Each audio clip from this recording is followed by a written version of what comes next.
Nenda kusaba weyanjule mangu abalabi baffe bakumanye nkusanze wano ku UNAA convention e Dallas oli mu kisenge ewali kyetwayise Trade Exhibition Hall.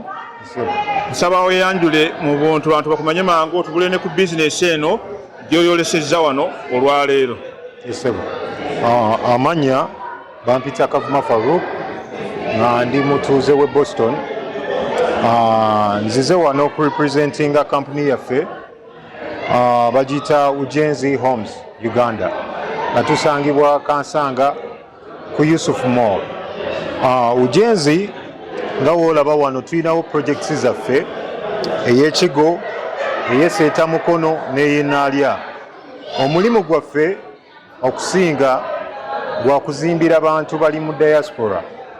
Oweereza ssente ewaka, ssente abamu bazirya kubanga naffe twayita mu bintu bye bimu ne tugamba katudde ewaka tubeere nga tuzimbira abantu amayumba. Product ey'okubiri tutunda condos. Tulina kondo ezo nga wooziraba ziri Kigo mu Golf Coast Estate Munyonyo awo, Kigo Munyonyo, nga tetuzisedde nga tuzitunda emitwalo 10 gyokka gyokka. Naye mu mitwalo 10 tulina payment plan, omuntu whereby atuwaako 20% n'asigala nga atuwa 15% throughout the time of 2 years.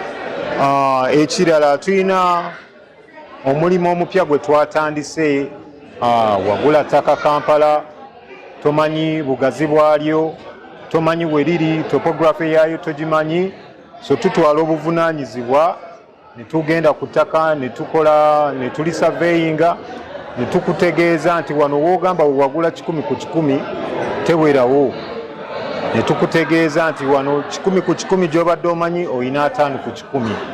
So bwe tujja wano mu UNAA tushokesinga bye tuyina ne tusaba abantu baffe babeere nga batwesiga batuwa obuvunaanyizibwa okuba maintainingira sites zaabwe. Abalina ettaka tuzimba ku ttaka lyabwe, abatalina ttaka ne tubeera nga tubaguza ettaka. N'abalina ettaka nga batunda ettaka alina acres 20 nazo tubeera nga tugula ne tuzitunda. So kyekyo, naye nga nsanyuse nnyo okulaba Bwana Ssaalongo kujja wano okutunda mulimu gwange eri abantu bonna. Nsanyuse nnyo n'olulala okulaba oti. Kaakati ssebo mangu nnyo. Yesebo. Kyetaagisa omuntu okusituka n'alinnya ennyonyi n'ajja Uganda, wano mulinawo ba agent, ekyo kitambula kitya? Boston tulinawo ba agent, teyeetaaga kujja Uganda kubanga abantu bangi nnyo e Bulaaya tebatambula. Kati eyo si nsonga, naye twandiyagadde nnyo omuntu wajja oba n'atukubira essimu ku manamba gaffe oba n'ayita ku website n'atuwaayo omuntu e Uganda ow'okukolagana naye okutegeera tetugoba bantu ku site. Bwe tukwata project yo osinde oli waddemba okusindika omuntu akulabire, ate n'ekirala kye nali yagadde otangaaza oba teweesiga kampuni ezimba kugula sementi, kugula mitayimbwa, oli waddembe okufuna hardware yo oba ow'oluganda oba ow'omukwano n'atuleetera emitayimbwa n'ebizimbisa, ffe ne tuzimba, ogwaffe gwa kuzimba.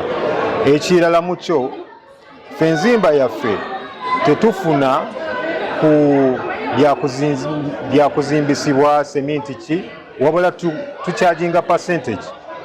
Tutuula wansi ne tukutegeeza nti ojja kutuwa 8 to 10% ne tukumanagingira omulimu gwo bulungi ne tumaintaininga quality ennungi. Webale nnyo ssebo. Ddamu endagiriro, ekibanja, Twitter, WhatsApp, ani byonna ebyo. Yes, tusangibwa Kansanga ku Yusuf Mall. Ku Yusuf Mall nga ennamba zaffe nja tandika ne website. Website ng'eri www.ujenzihomes.com. Ng'ennamba ey'otandikirwako osobola otusanga ku ali e Bulaaya okozesa +256 760 528567. Yesebo. Sebo webale nnyo webalidde. Tweyanza nnyo tweyazenga Bwana Ssaalongo. Ab'e Kampala bandabira bonna ng'ozzeeyo oba Boston. Ojja n'otulabako naawe. Kale ssebo. Kale ssebo.